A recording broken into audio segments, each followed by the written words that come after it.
cette information. Cédric Jubilard passe aux aveux. Il a écrit une lettre à son avocat. Absolument, lui qui a toujours nié une éventuelle implication dans la disparition et dans la mort de son épouse Delphine Jubilard. Cédric Jubilard a transmis ces dernières semaines une lettre manuscrite à ses deux avocats, Pierre et Guy Debuisson. Information révélée par nos confrères de la Dépêche du Midi. Dans cette lettre manuscrite, eh bien, il reconnaît formellement son entière responsabilité dans la disparition de Delphine Jubilard. C'était il y a désormais 5 ans. Dans cette lettre que nos confrères de la Dépêche du Midi ont pu consulter, eh bien Cédric Jubilard revient point par point sur cette soirée du 15 au 16 décembre 2020, soit la nuit de la disparition de Delphine Jubilard.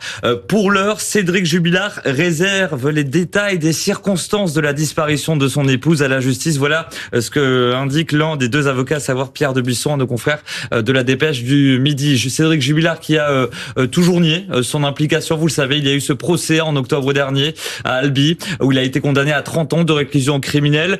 Ses avocats de l'époque avaient décidé avec lui de faire appel, un procès en appel qui doit s'ouvrir le 21 septembre prochain à Toulouse. Et puis pour l'heure, il y a une grande inconnue, c'est où est-ce que Cédric Jubilard a caché le corps de Delphine Jubilard. Lui explique, selon nos confrères de la Dépêche, qu'il souhaite aujourd'hui donner une sépulture à leur petit garçon. Donc place désormais à la justice, aux déclarations qu'il va pouvoir faire au magistrat instructeur, donc dans les prochaines semaines sans doute, avec donc de nouvelles évolutions sur le processus judiciaire.